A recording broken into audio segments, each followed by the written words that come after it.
SiriusXM NFL Radio Training Camp Tour 2011. It's a handoff to Green Ellis to the left side, inside the 10, inside the 5, and inside the end zone. Touchdown, BenJarvus, Green Ellis. Play action fake, Brady looking to the end zone, fires. It is clocked down inside the 1 and inside the end zone for a touchdown. Goes Wes Welker. Live from New England Patriots training camp in Foxborough, Massachusetts. It's the SiriusXM Blitz. Here are your hosts, Adam Shine and Randy Cross. Hour number 2, Blitz, Shannon Cross, 877 NFL Kick 1. Absolutely phenomenal hour in the books. 3 more to play with as we broadcast live from Patriots training camp. Excellent stuff in the first hour with Danny Woodhead and BenJarvus, Green Ellis. And Randy, it's a treat right now to have sitting at our set inside Gillette Stadium both Devin McCourty and Patrick Chung. Guys, Adam Shine, Randy Cross, how are you?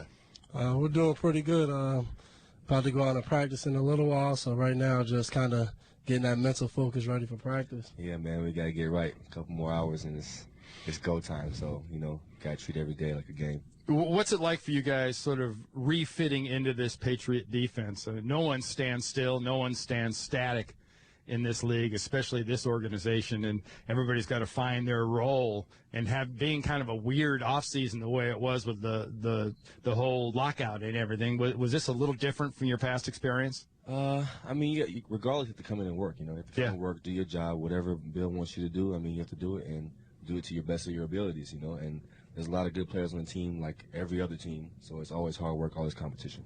Devin, what a rookie season last year. Just incredible. And I'm one of the 50 guys who vote for all the awards and first team All-Pro. Couldn't give you the vote for Rookie of the Year, and Domicon had an incredible season, but voted you first team All-Pro at the cornerback position, which, think about the competition. You got the vote, not Asamoah, not Revis. It was you and Charles Woodson.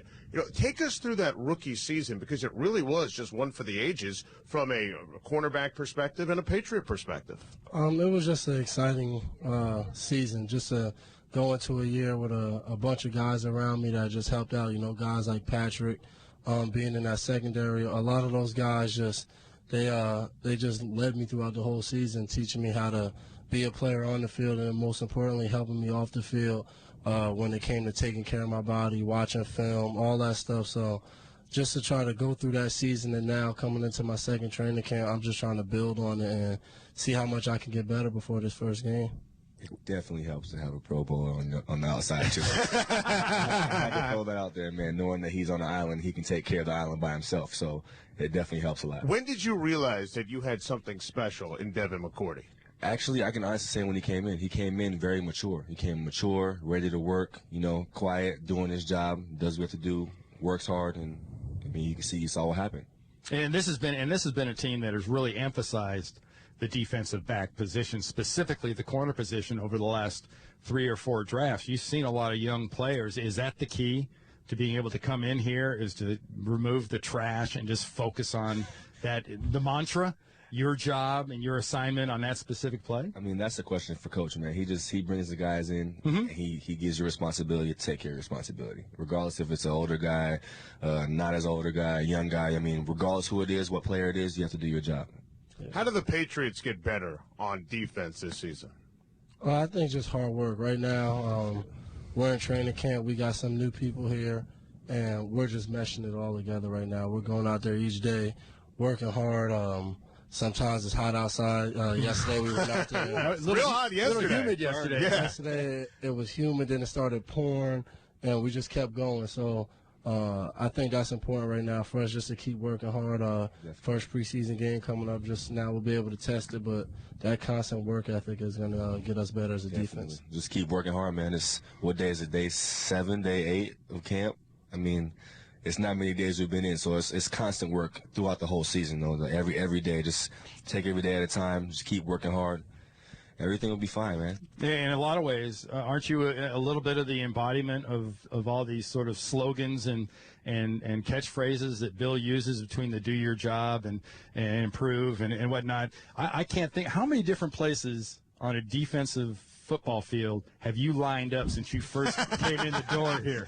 I remember the old linebacker spot you were playing in the middle of the field. The more you can do, I guess it helps. Whatever coach wants to do with us, it could be with Devin, it could be anybody. He puts you in certain positions.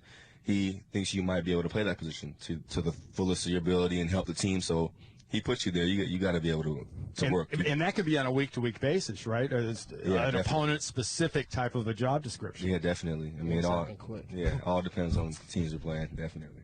The pickups of Albert Haynesworth and Sean Ellis. Patrick, we'll start with you. How is that going to impact the Patriots defense this season? We'll see. I mean, we'll see. We got a game coming up, so we'll find out. We'll find that out really fast. I mean, they're good guys. Bill wouldn't bring them in here if they weren't good guys and good players. So I mean, we'll see. Well, it's interesting you say good guys. I mean, Sean Ellis, I've known for years. He's a great guy, great teammate. Haynesworth doesn't necessarily have the best reputation, but you guys, Bill's brought in guys who have had character issues elsewhere, and they fit in right away with your locker room and what you believe in. You think that'll be the case with Albert? I think we'll be fine. We have a good team here. Good family, I think, like Pat said, a lot of times, you can't go by, what you hear about other people. And ever since Albert's came in here, he's been a guy working hard, trying to get out there on the field, and he's a vet. So I think it's always an advantage, especially for myself as a younger guy, when you can hear guys like him that's been on different teams in this league, that's been successful in this league, just talk about the game of football. So I think that veteran leadership in our locker room is always a benefit. There are various things that are negotiable with a football team at times. But with this organization specifically, is that sort of Patriot way not being necessarily always negotiable one of the things that makes it easy to add people? It's not like you come in, it's not like, okay, here's the rules this week. These are the rules. Hey, man, work hard and be quiet. work he says with a smile. It fits on a little card with plenty of room left. Yeah, exactly. Work hard and be quiet, man. But I think you guys, and it's interesting listening to your responses, you guys, I mean, you're young, you're the new breed of Patriots. You guys, I think, appreciate that. I mean, you kind of keep your mouth shut, you go out and you practice hard, you play hard, you have success. I think you guys, to Randy's point, really embrace that Patriot way. Yeah, I mean, you come to an organization like this, I mean, they know what they're doing. Yeah. You don't come in here with any doubt, so you come in, like I did last year, you watch the older guys, you watch guys that you've seen on TV be successful, and you watch what they do, and I think it just continues like that. You watch guys that have been here do it the right way, so then you say, well, that's the only way I've seen it done, so it has to be the right way for me. You do it, and now we got a new group of rookies. They're watching us do it, so it just continues. Who sets the tone? Is it Coach? Is it Tom? Is it Vince Wilfork? Who sets the tone in terms of that example? Sure, yeah, it's like kind of everybody. I mean, there's so many guys around that you can look up to and ask questions and, get that feel from them. There's so many guys around, Vince, Mayo, even all the coaches, like even the ones that just got here, like Scotty O and Bill, everybody. You can go to anybody and they'll give you good advice and everything. Yeah, you can have a defensive call, which is kind of, I find, an interesting thing out of this system, and almost sit on the sideline and look over at Pep and go, now how'd you run that when you guys did it? Because it might have the same name. Yeah, Pep's definitely an advantage. A guy, he's been in the system, he's played, he's been successful in the league, so we always get a little insight from him how he did it and how their team did it compared to now. How long did it take you guys to get over the loss to the Jets? I mean, you had this incredible regular season. I mean, everyone's thinking Super Bowl, and rightly so. You guys had such an incredible, a remarkable regular season. You lose to the rival Jets. After what happened, you guys demolished them on that Monday night. How much of that sting? It's over, man. It's over. As soon as the game was over, it's over. We're moving on.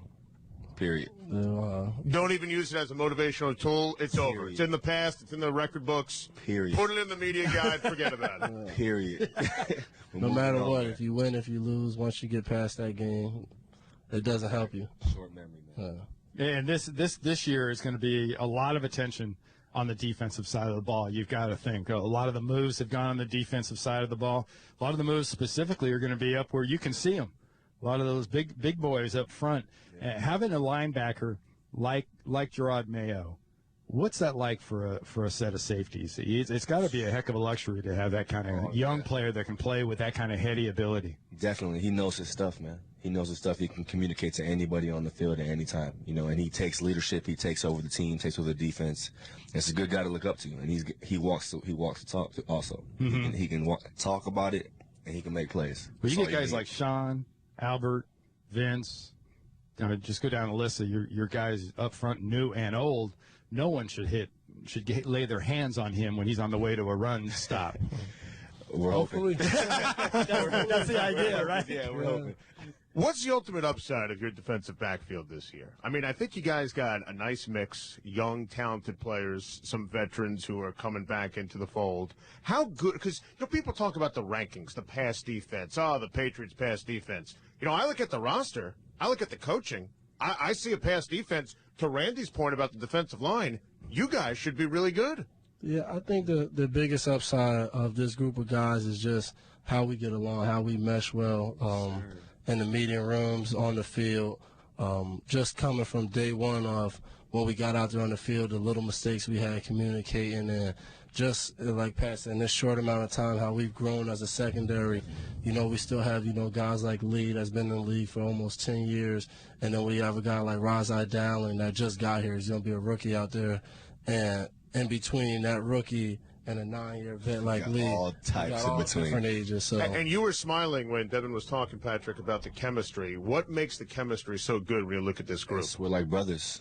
We're like a family. We can talk about good things, talk about bad things. With just communication on and off the field. In that, when I can look at Devin and just give him a look and he knows what I'm talking about, he can only go so far, And what about Lee Bodden? Because, listen, when he's healthy, I actually have argued he's been an underrated player in this league for a long time. How can he help you guys get over that hump this season?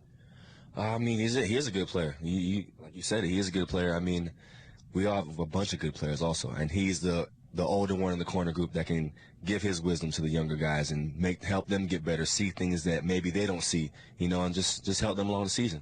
Well, let's be honest now. You guys are defensive backs. Let's stop beating around the bush. How the heck are we getting after that quarterback this year when you look at the defense for New England? How are you guys going to do that? It's confidential, man. We don't let anything out. Yeah, it's a secret. Yeah, but obviously something that a defensive back absolutely loves is constant pressure on the quarterback, correct? Yeah. For us, it goes hand in hand.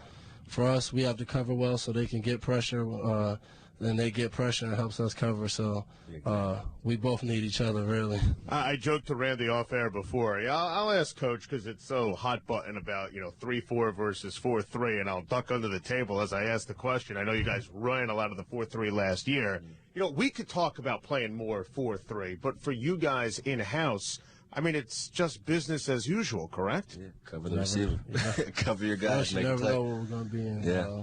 Like I learned as soon as I got here last year, we play a lot of different defenses. It always changing. So the quote-unquote transition to the 4-3, that's basically media conversation. You guys played a lot of the 4-3 last year. Yeah, that's for everyone else to talk about. Yeah. You guys talk about this. My last question along those lines.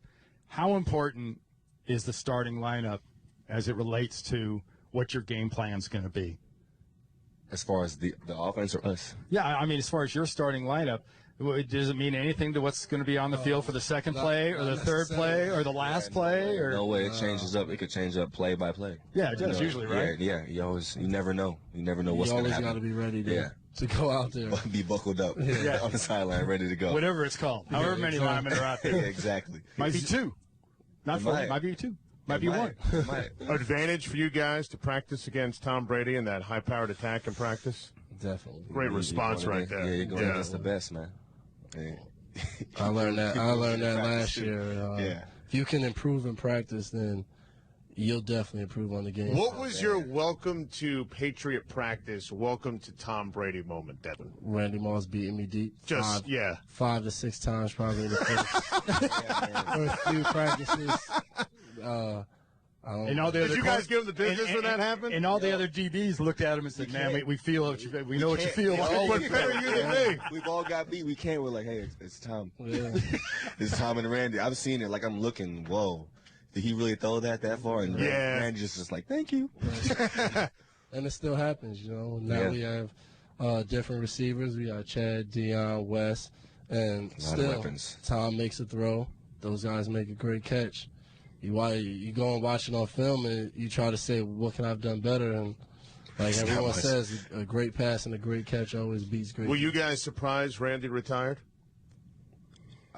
Honestly, I like Randy. I feel like he kept playing if he had his mind to it, but that's what he wants to do, and I support him. Support him all the way. great teammate though. Possible pause. Definitely. Possible pause button